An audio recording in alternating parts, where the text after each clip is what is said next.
तो guys react JS की पिछली वीडियो में हमने यूज मेमो हुक को समझा था।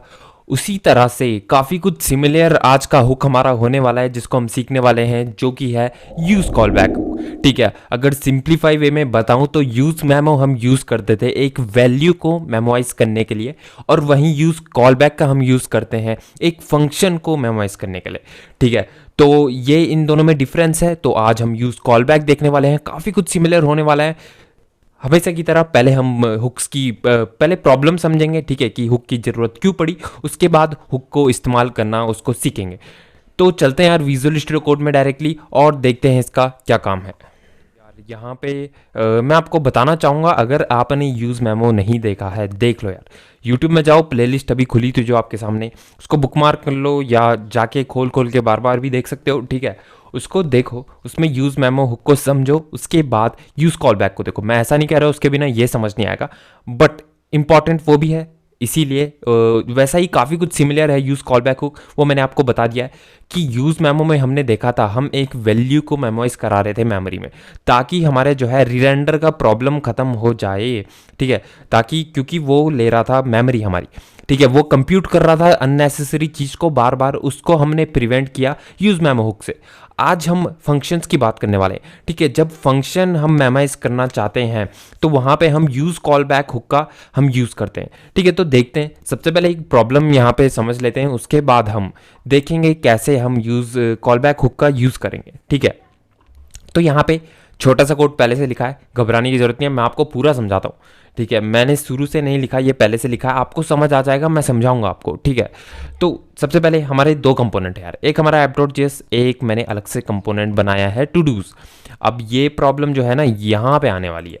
ठीक है, तो समझते हैं क्या प्रॉब्लम यहाँ पे आने वाली है। सबसे पहले एक मैंने काउंट का स्टेट बनाया जो कि हम बहुत बार बना चुके हैं, काउंट को इंक्रीमेंट कराना। ठीक है, यही हम इसमें कर रहे हैं। और एक मैंने टू डूज का बना दिया है। अब इसको मैंने देखो प्रोजेक्ट स्टेट की मदद से जो प्रोजेक्ट बनाया था उसमें मैंने अच्छे से बताया था आपको एरे में स्टोर कराना, एरे को मैप कराना, कैसे आप डेटा मैप उसमें कराते हो। ठीक है, नहीं देखा उसको भी देख लो, बहुत मजा आपको आ जाएगा। ठीक है, तो अभी के लिए एक एरे मैंने बनाया है, एरे जो ब्लैंक है अभी स्टेट में टू डूज नाम से। ठीक है, तो यहाँ पे क्या होगा, सबसे पहले हमारा एक इंक्रीमेंट का फंक्शन है। उससे पहले अगर मैं आपको डॉम दिखाऊं, ठीक है, उससे पहले मैं ये दिखाऊं, यहाँ पे देखो एक काउंट में शो कर रहा हूँ, यहाँ पे एक प्लस का बटन है, मैं इस पर क्लिक करूँगा, मेरा काउंट प्लस हो रहा है। ठीक है, मैं रिफ्रेश करता हूँ, अभी के लिए साइड जो कंसोल में चल रहा है उसको इग्नोर करो, इसको भी मैं समझाऊंगा आपको। ठीक है, यहाँ पे देखना, मैंने एक काउंट बनाया जहाँ पे मेरा काउंट स्टोर होगा, ऑब्वियसली मेरा स्टेट। ठीक है, यहाँ पे मैंने एक बटन बनाया प्लस का, और मैं कह रहा हूँ जैसे ही कोई इस पर क्लिक करे यार इंक्रीमेंट कर दे, इंक्रीमेंट होगा तो क्या होगा, ये काउंट को एक से इंक्रीमेंट कर देगा। ठीक है, ये हम बहुत बार कर चुके हैं, इसमें तो कन्फ्यूज़ होने की ज़रूरत है ही नहीं आपको। ये एक HR टैग है। ठीक है, उसके बाद हमारा है टू डूज कंपोनेंट। ठीक है, ये इंपॉर्टेंट है। ये टू डूज कहाँ से आ रहा है, ये टू डू मैंने यार इंपोर्ट कराया है, ये मैंने यहाँ पे अलग से कंपोनेंट्स के अंदर अलग से बनाया है एक कंपोनेंट टू डू वाला। इसको मैं क्या कर रहा हूँ, यहाँ पे मैं इसको कॉल कर रहा हूँ, और ये चीज़ ध्यान रखना, यहाँ पे मैं इसको दो जो है दो प्रॉप्स में इसमें पास कर रहा हूँ। एक है मेरा ऐड टू डू भी मैं आपको समझाता हूँ। ठीक है, इंक्रीमेंट वगैरह आप समझ गए, ऐड टू डू मैं समझाता हूँ, और एक टू डूज मैं पास कर रहा हूँ। ठीक है, अब ये स्टेट मैंने यहीं पे रखी है, इसको मैं इस स्टेट को मैं पास कर रहा हूँ, साथ में ऐड टू डू मैं प्रॉप्स में पास कर रहा हूँ, इसको ध्यान से समझना। ठीक है, मेरे को आपका जो है फोकस चाहिए यहाँ पे भी। अब मैं टू डूज के अंदर आया, यहाँ पे हम मेमो का भी यूज़ कर रहे हैं, अभी के लिए इग्नोर करो, समझाता हूँ मैं इसको भी ये क्या चीज़ है। ठीक है, अभी के लिए इग्नोर करो। यहाँ पे सिमिलरली आपने लिख लेना है अपने कोड में। ठीक है, मेमो को यूज़ करना है, नहीं करोगे तो आपका वो प्रॉब्लम खत्म नहीं होगा। ठीक है, समझ रहे हो, उसको भी मैं समझाऊंगा ऐसा क्यों है। चलो पहले इसको समझते हैं यार। टू डूज के अंदर सिंपली जो मैंने यहाँ पे मैं app.js में शो करा रहा हूँ कंपोनेंट, उसके अंदर क्या हो रहा है, उसके अंदर जो प्रॉप्स में मेरा टू डूज आ रहा है, जो मेरा एरे आ रहा है, ठीक है, उसको मैं यहाँ पे मैप करा रहा हूँ। उसको मैं मैप कर रहा हूँ, तो उसके अंदर मेरा जो डेटा होगा, जो भी एलिमेंट होगा वो मुझे मिलेगा, साथ में उसका इंडेक्स मिलेगा। और मैं उसको क्या है पैराग्राफ में मैं उसको शो कर रहा हूँ कि मैंने यहाँ पे इंडेक्स दे दिया, नहीं देनी अभी के लिए मत दो, पर वार्निंग आएगी, कोई दिक्कत नहीं। और टू डू मैं यहाँ पे शो करा रहा हूँ। अब टू डूज के अंदर यानी कि जो app.js में हमारा टू डूज है, यहाँ पे देखना, जो app.js के हमारा अंदर हमारा टू डूज है, जो स्टेट है, उसमें डेटा कहाँ से आएगा, उसमें यहाँ से आ रहा है। ये एक बटन यहाँ पे बना है, अगर मैं यहाँ पे दिखाऊँ, यहाँ पे एक बटन बना है जिसमें लिखा है ऐड टू डू, जो कि यहाँ पे लेके चलो आपको देखिएगा, यहाँ पे आपको मिल जाएगा ऐड टू डू नाम का एक बटन, ठीक है। यहाँ पे माई टू डूज जो कि यहाँ पे लिखा है, ठीक है, ये आपको शो हो रहा है। और साथ में अभी के लिए टू डू हमारा क्या है, ब्लैंक है, इसलिए वहाँ पे कुछ नहीं दिख रहा है।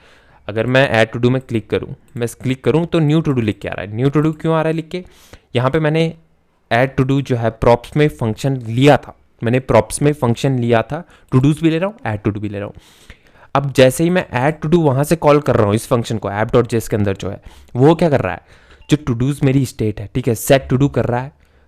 टी में क्या मिल रहा है, ठीक है, आप डायरेक्टली टू डू भी यहाँ पे लिख सकते थे, जहाँ पे dot dot dot spread operator का यूज़ करके टी लिखा है, आप डायरेक्टली टू डू भी लिख सकते हैं। लेकिन एक कॉल बैक फंक्शन है, ये आपको जो पुरानी स्टेट थी, ठीक है, मतलब जो अभी स्टेट है वो आपको रिटर्न कर रहा है।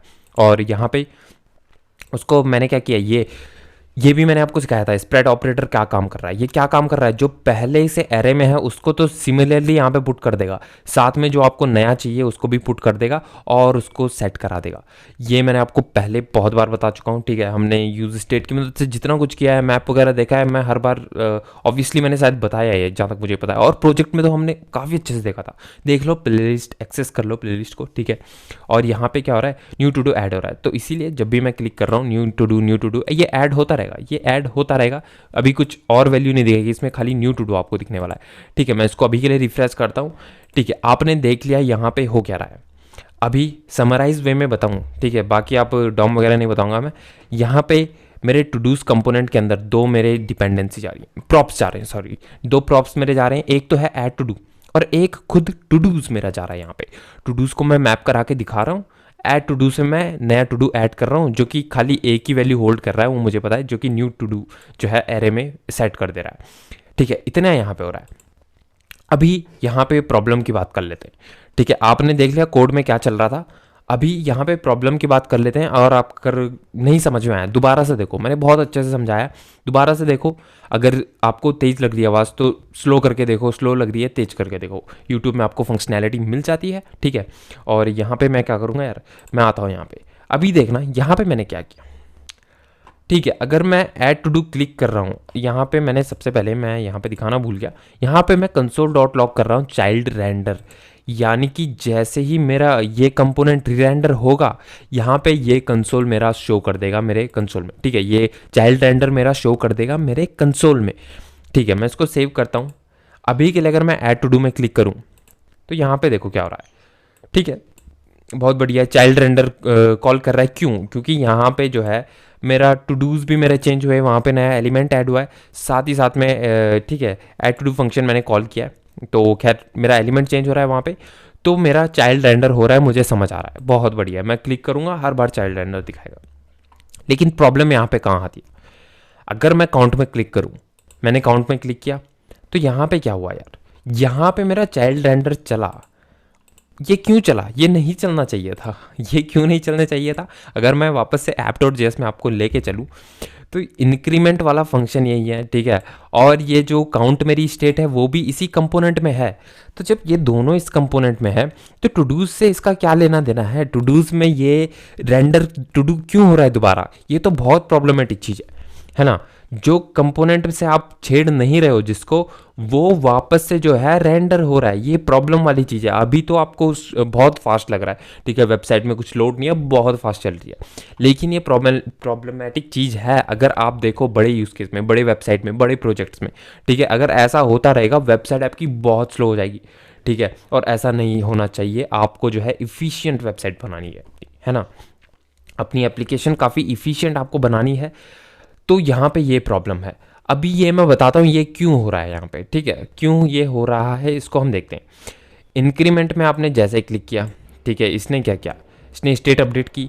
अगर इसने स्टेट अपडेट की तो ये वाला कंपोनेंट, जो ऐप हमारा कंपोनेंट है, वो रीरेंडर हुआ, ठीक है, वो रीरेंडर हुआ। तो यहाँ पे एक कंसेप्ट है कि जब भी आपका कंपोनेंट रीरेंडर होगा तो उसके अंदर जो फंक्शन होंगे ना वो दोबारा से बनेंगे, ऐसा समझ लो नए फंक्शन वहाँ पे बन रहे हैं। और यहाँ पे अगर नया फंक्शन बन रहा है तो टू डूज के अंदर हम फंक्शंस का यूज़ कर रहे हैं, और अगर इसकी डिपेंडेंसी बोल लो या प्रॉप्स बोल लो वो चेंज हुआ, ठीक है, इसका प्रॉप्स अगर चेंज हुआ तो ये कंपोनेंट दोबारा से रेंडर करेगा, ठीक है। मैं इस बात को दोबारा से आपको बोलता हूँ, वापस से देख लो, अगर नहीं समझ में आया शुरू से देखो वीडियो को, कोई दिक्कत नहीं है, ठीक है। 5-10 मिनट एक्स्ट्रा हो जाएंगे, कोई दिक्कत नहीं है, समझ आना चाहिए। याद करने की ज़रूरत नहीं है, ये मैं दोबारा बोल रहा हूँ, बिल्कुल भी याद करने की ज़रूरत नहीं है, ठीक है। और मैं तो कहूँगा ये मुझे भी खुद याद नहीं था, ठीक है। मैंने अभी आपको सिखाने से पहले मैंने खुद सर्च किया वो, क्योंकि एक बार सीखते हैं, अगर आपका यूज़ केस में नहीं आ रहा है वो ज़्यादा, तो ऑब्वियसली बात है आपके दिमाग से हट जाएगा। लेकिन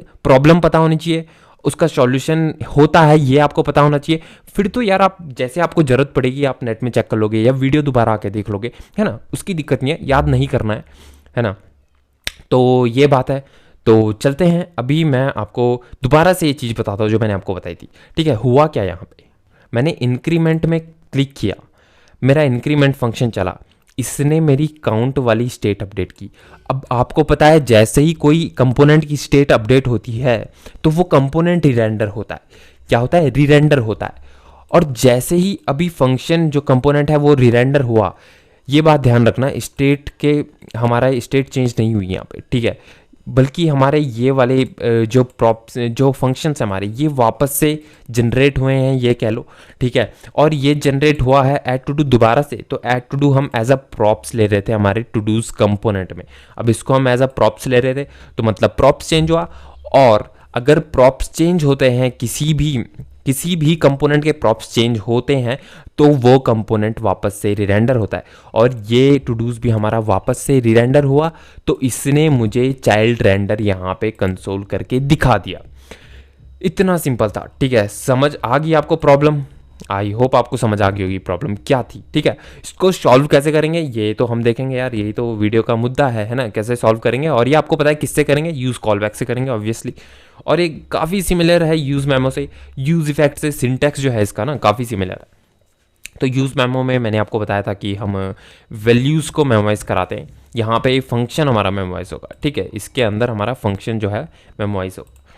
तो यहाँ पे इतना हमने देख लिया, प्रॉब्लम हमने समझ लिया है, क्यों ये वापस से रिरेंडर हो रहा है ये हमने देख लिया। तो अभी मेमो मैं आपको बताऊंगा, ठीक है, जाते जाते मैं आपको मेमो भी बताऊंगा। और ये यूज़ मेमो नहीं है, ये मेमो है, ठीक है, रिएक्ट मेमो है, यूज़ मेमो हुक अलग चीज़। अब यहाँ पे देखना, यहाँ पे मैं बहुत ही एक आसान काम करूँगा इस चीज़ को प्रिवेंट करने के लिए। तो ये आपको समझ आ गया कि ये सारा जो महाभारत हो रही है, ठीक है, ये प्रॉब्लम जो क्रिएट हो रही है वो ऐड टू डू फंक्शन के कारण क्रिएट हो रही है, क्योंकि इसके लिए वो वापस से जनरेट हो रहा है, ठीक है, रिरेंडर में। और वापस से जनरेट हो रहा है, तो यहाँ पे एक हिसाब से आप कह सकते हो प्रॉप्स का चेंज हुआ, जबकि कोड सेम है, मुझे पता है कोड सेम है, ठीक है, लेकिन प्रॉप्स उसका चेंज हुआ, ये हम मान रहे हैं, ठीक है, बहुत बढ़िया। अब यहाँ पे क्या करेंगे? यहाँ पे हम सिंपली यूज़ कॉलबैक आप इंपोर्ट करा लेना यहाँ से, ठीक है, रिएक्ट से, जैसे कि आप कराते आ रहे हो यूज़ स्टेट वगैरह। तो यहाँ पे मैं यूज़ कॉलबैक लिख लूँगा। और अगर आपको सिंटेक्स थोड़ा अच्छा लग रहा है ना, तो अभी के लिए मैं जो है ऐड टू डू को कट कर रहा हूँ, ठीक है, मैं यूज़ कॉलबैक यहाँ पे लिखूँगा, इसको जो है रैप करूँगा। और इसको जैसा कि मैं क्या करता था, जैसे कि यूज़ इफेक्ट में हम करते थे, ठीक है, वैसे ही हम करने वाले हैं यहाँ पे। और इसको मैं यहाँ पे क्लोज कर लूँगा।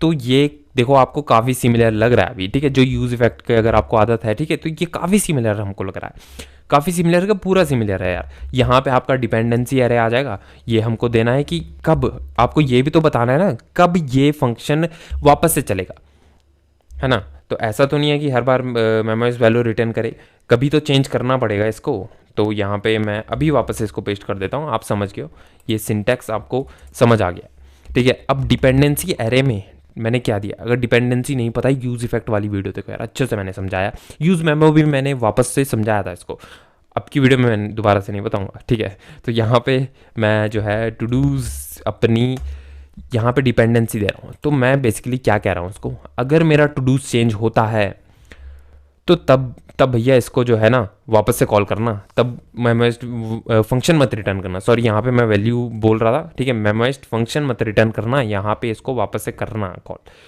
तो अभी के लिए इसको सेव करते हैं, चल के देखते हैं कि हमारी प्रॉब्लम सॉल्व हुई कि नहीं हुई। वापस से आ गया मैं, इसको मैं रिमूव कर रहा हूँ। अभी के लिए देखना, ऐड टू डू में क्लिक करोगे तो ऑब्वियसली बात है चाइल्ड रेंडर दिखाएगा, वो रीरेंडर होगा, ठीक है। लेकिन अब की बार अगर मैं काउंट में क्लिक करूँ, मैंने क्लिक किया, ये देखो मैं क्लिक कर रहा हूँ, उस टाइम पे देखो क्या हो रहा था, उस टाइम पे काउंट से क्या इसमें भी फ़र्क पड़ जा रहा था काउंट से। लेकिन अब की बार हमने क्या कर दिया, यूज़ कॉल बैक हुक में इसको डिपेंडेंसी दे दी कि भैया जब भी टू डू चेंज होगा तभी तू वापस से होगा। ऐसा नहीं है कि ठीक है बार बार मेमोरीज वैल्यू रिटर्न करे, जब टू डू चेंज होगा या तो बार बार तू खुद से रेंडर हो रहा है, ऐसा नहीं है। ठीक है, रेंडर हो रहा है मतलब नया फंक्शन जो है वापस से जनरेट कर रहा है, तो प्रॉप्स चेंज हो रहे हैं, जो प्रॉब्लम हमने देखी थी अभी, है ना बेसिकली। तो यहाँ पे ऐसा हमने कर लिया और आपको आई होप समझ आ गया हो। ठीक है, नहीं आया वापस से देखो, और जो यूज़ इफेक्ट भी देख रहा है, ठीक है, जो प्लेलिस्ट में शुरू से आया है उनको तो पक्का समझ आया होगा, ये मैं गारंटी दे सकता हूँ। ठीक है, उनको पक्का समझ में आ गया होगा। तो यहाँ पे यही चीज़ थी यार, और ये हमने देख लिया था। मेमो में आपको बताता हूँ, तो इस प्रॉब्लम को जो है हमने प्रिवेंट कर लिया। यहाँ पे यूज़ कॉलबैक का यूज़ हम कब करेंगे, जब हमको मेमोइज्ड फंक्शन रिटर्न कराना हो। यूज़ मेमो का कब यूज़ करेंगे, जब वैल्यू हमको रिटर्न करानी हो। ठीक है, तो जहाँ पे आप ऐसे प्रॉप्स वगैरह के साथ, कंपोनेंट्स के साथ खेल रहे होंगे, ठीक है, प्रॉप्स आपके चेंज हो रहे हो, कब होगा, ठीक है, फंक्शन वगैरह के साथ, तो आपको समझ आ जाएगा कि यार यहाँ पे जो है यूज़ कॉलबैक का यूज़ मेरे को करना है। और अगेन मैं आपको बताऊँगा, पर्सनल प्रोजेक्ट्स के लिए आप इनका यूज़ नहीं करोगे ज़्यादा। ठीक है, मैं आपको कई बार बता चुका हूँ कि 2-3 हुक्स जो होते हैं उनका आप मेजरली यूज़ करते हो, लेकिन प्रोफेशनल एनवायरनमेंट में इनकी ज़रूरत पड़ती है, बड़े प्रोजेक्ट्स में ज़रूरत पड़ती है। आपको इफ़िशिएंट एप्लीकेशंस बनानी होती है, फास्ट एप्लीकेशन बनानी होती है। ठीक है, मेमोरी मैनेजमेंट के साथ, कि मेमोरी एप्लीकेशन ज़्यादा ना खा रही हो, है ना, उस हिसाब से आपको बनानी पड़ती है।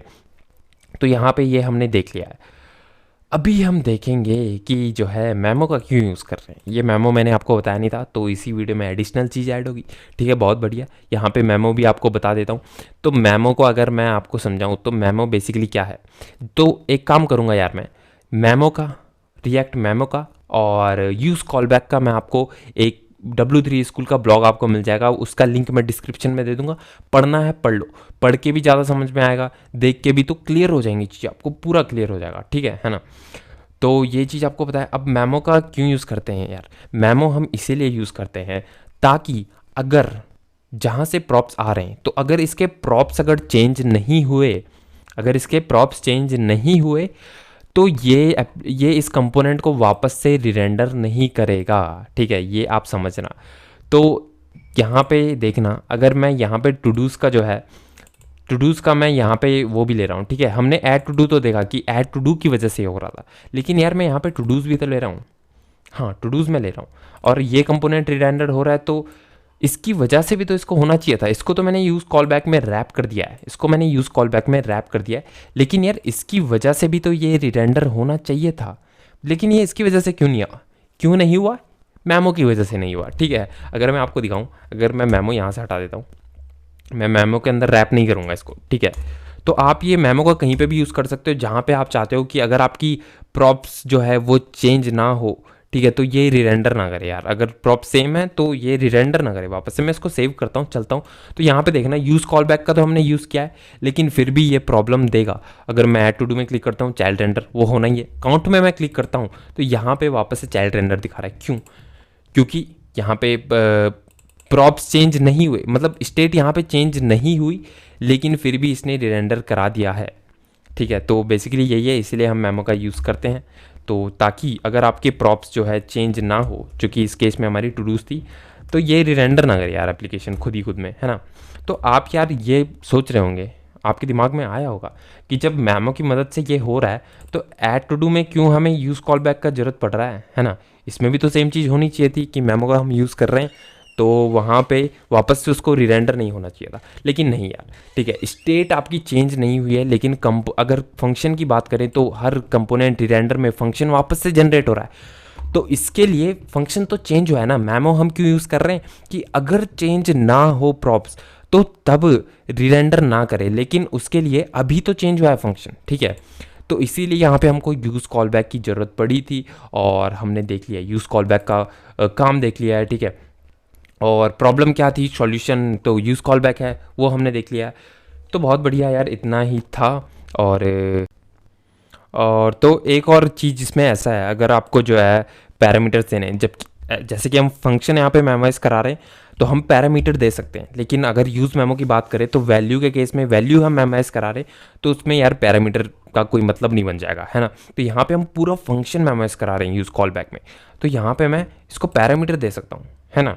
पैरामीटर कैसे हम देंगे, यहाँ पे पहले तो इसको भी खुद कॉल बैक फंक्शन मेरे को बनाना पड़ेगा, ठीक है।